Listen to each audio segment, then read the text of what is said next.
Buildaid Media, powered by builders and supported by Mix 93.8 FM and SA Garden and Home, are proud to bring you this homeowner workshop series. Throughout this 10-part series, we will be showcasing a wide variety of industry specialists to ensure a positive building experience. Willem Grove highlights the myriad of choices homeowners have with regard to roof coverings to suit their architectural style and aesthetic desires. Your host is Graham Alexander from Buildaid Media. I'm from Coverland. We are actually the oldest roof tile company, concrete roof tile company in South Africa. We were established in 1949. We are the biggest. We've got 9 manufacturing sites around South Africa. We supply a range of concrete tiles. We also do a bit of imported clay tiles for some unique applications, and some of the systems that go with it, underlays. We'll talk about a system called dry ridge and some flashing applications as well. But just a little bit about Coverland. I know you covered it earlier on. What are the Monia Coverland thing? Could you just quickly explain that to us, and which one's your website? We're part of a multinational group. We belong to a company called Brass Monier in Germany. So we've got a lot of heritage from, a lot of our products get tested and approved, and we actually source product from Germany. So everything that we sell to you has to go through a rigid testing in Germany. We've recently been bought by a company called Standard Industries. They're American, also part of a big multinational housing as such conglomerate. So things are changing slightly, but we still get the same sort of quality products that you expect from us. When do you think, Willem, the homeowner needs to get involved with thinking? I mean, I know what I would say, but as a manufacturer. Yeah, I think if when you go buy a car, you know sort of what it must look like, what color it should have. So there's an aesthetic element to it, and it's the same with when you build a roof. You've got something in your mind when you decide, I'm going to build a house, and this is what I want it to look like. And it inevitably will have a roof depending on what it looked like, whether it's like I say a pitch roof or a flat roof or a barn style roof. So you will decide, okay, this is the style I want, and then you got to start talking about what sort of covering is it? Is it a metal roof? Is it a clay roof? Is it concrete? And then based on all those elements, okay, what quality level in those do I take into account? Because if all that adds to the cost again. We'll see in a moment how many concrete roof tiles are available, but one thinks of metal sheeting as metal sheeting. There are at least 30 or 40 different types of metal sheeting with different coatings, different painting, and so on. I just want to mention, Willem, a couple of the roofs that are not used that often, like clay roof tiles or cover tiles, pressed metal tiles. I think Harvey Tile is quite a well-known brand. Yes. Fiber cement roof slates, natural roof slates, which are beautiful but a bit expensive. Shingles, you don't see too many of those anymore. But let's look at the common roof types, Willem, starting with concrete tiles. Yeah, we can run through those as well. There's a lot of we sell concrete tiles, so it's probably the easiest product to get around or to get hold of, and these are some of our tiles, and so they're readily available. There's a lot of manufacturers. Most manufacturers are SABS approved. These tiles have to be manufactured according to a certain standard. There are guys, yes, you can get a cheaper tile from a guy who's not SABS approved, but is that what you want to risk on your roof? It is above you. It's like if you don't have a decent truss manufacturer or truss system applied and bad tiles, it could be quite dangerous for your family, just to save a few rand. Uwe mentioned earlier, and I know Buildaid have worked out the same exercise, that concrete roof tile is the most cost-effective roof. It's been worked out on a fairly simple roof, but one mustn't make the mistake of thinking that sheeting is some kind of a cheap roof. It's not necessarily the case.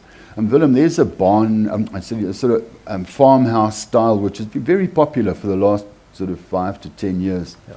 But that could quite easily be a flat tile, flat concrete tile. Yes, I think even my wife likes this type of roof, and it's like, yes, it looks pretty, but it also has, each type of roof covering has the limitations or facets that you need to consider. Like, yes, it looks pretty, but it's hotter. It's also very noisy when it rains. We can have some of our Saint Gobain products to keep the noise levels down, but it's also it's what, like I said earlier, it's what you want as a homeowner. What style suits you. Let me look at flat roofs. Flat roofs are quite popular in very modern architecture. They are very unique. It looks very pretty. They also have their drawbacks. Waterproofing is always a big issue on a flat roof. And I haven't heard any person yet that has a flat roof that has not had an issue with the waterproofing of those roofs. And another type of roof now, smiles, yeah. I missed clay tiles. Clay tiles, they're very niche bit in the market. We bring in a range of clay tiles from Spain, Italy, Portugal, even from Germany. So that gives you a whole different look of tile. You possibly get that Mediterranean look, but then also we've got some quite modern, funky flat tiles from Italy or from Spain, which you can have a look at outside, and they are. We use them in Zabali now on one of their, and it's very pretty, and it's so unique and it's such clean lines. So yes, you got some of the old school charm like one of these estates in the Western Cape. Or we've got like a proper modern tile in clay as well. Back to Willem with design style dictating roof coverings. I think we just went through those pictures. Let's focus now on concrete, on actual concrete tiles. That's what you guys manufacture, and you import clay tiles. There's an example of what's available there, Willem. Now, just interesting. I think most of you will notice the top right. Yes, top right, the double Roman tile. When you get a plan, a lot of times we get plans across our table and it says concrete tile or it just says double Roman. And then it's a R5 million house, and you think, like, seriously? If you have a R5 million house, you're not going to have depending if you inclined to have a very vintage car in your house, you're not going to have an old skadonk in your house, So everything needs to sort of be proportionate. So design your roof with a tile that sort of sticks with the tiles and sort of actually fits with the quality of your house that you want to project with that house. So at the moment, which is quite popular, is Elite, our top middle tile. Flat tiles are very in at the moment. A few years ago it was Tuscan, so bottom left cupola, the bold rolls, those type of things are very in. Doesn't say you can't use it anymore. We make all these tiles and they're all are readily available. The bottom middle one, perspective, when you start putting it together, that very first concrete tile roof that you saw, it almost looks like IBR sheeting actually. So you get that effect of an IBR roof, but it's a concrete tile. I think the next slide, that's a flat tile we mentioned earlier. If you want a barn, a farmhouse style, it does the job. Yeah, this is quite a stunning roof as well. It's so unique, it's so modern, and I think in these days and times, this is a perfect type of roof that we doing in a lot of estates as well, because it's modern. Yet you can use it as a normal pitch roof, as a traditional roof. Just gives it that little bit of an edge over the double Romans of the complex next door. Could I just mention something, Willem? The Marseille tile.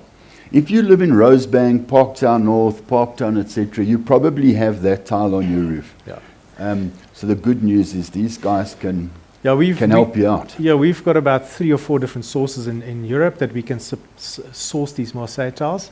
The only concern is those tiles were also sourced from various people, so they're all different sizes and so on.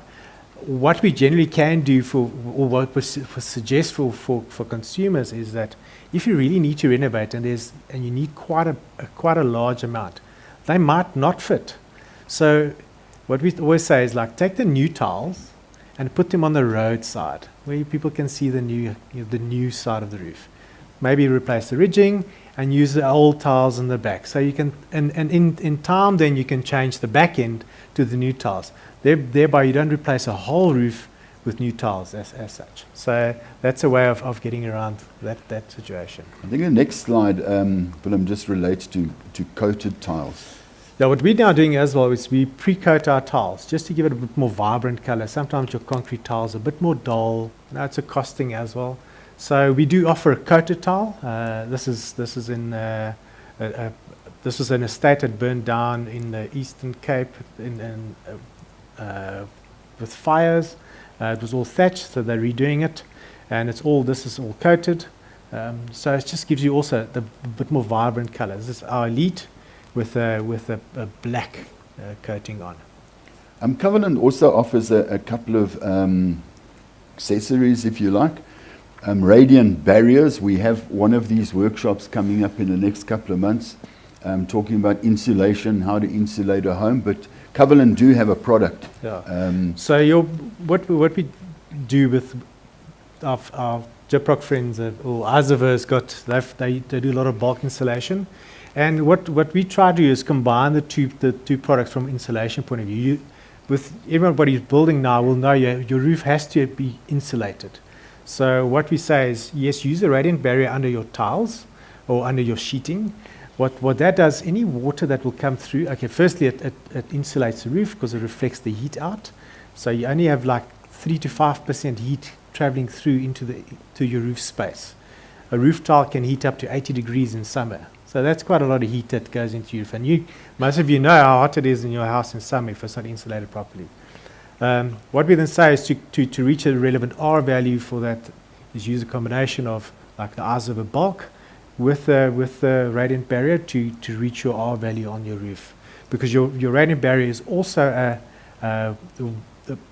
makes your roof weather tight. So if you do have driving rain that drives wind or water into your roof space, it'll run out the eave, so you don't have any damage onto your ceiling boards or so on.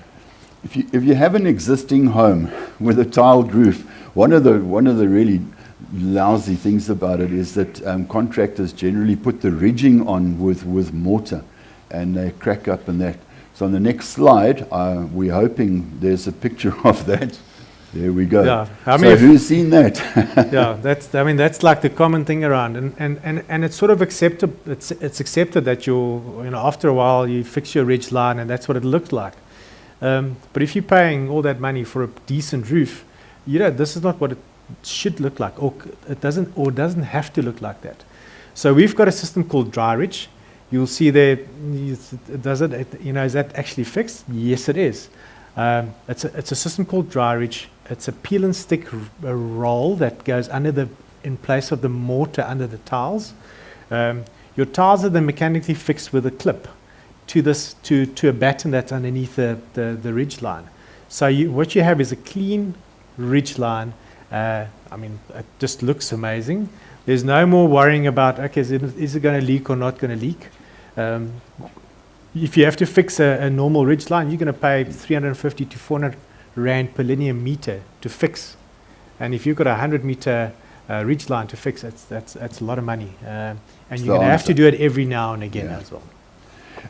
You also have a couple of flashing products. Flashing is around chimneys and parapet walls, so they don't leak into the actual roof volume. So we've got a product called Easy Flash. It's available at Builders.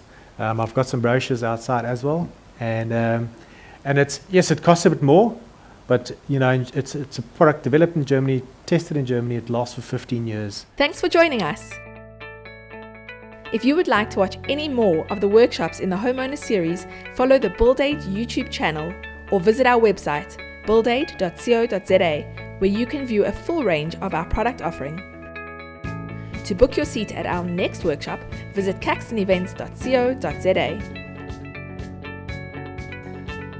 Don't forget to tune in to Mix 93.8 FM Wednesday evenings from 6 p.m. to 7 p.m. to listen to the Buildaid Show.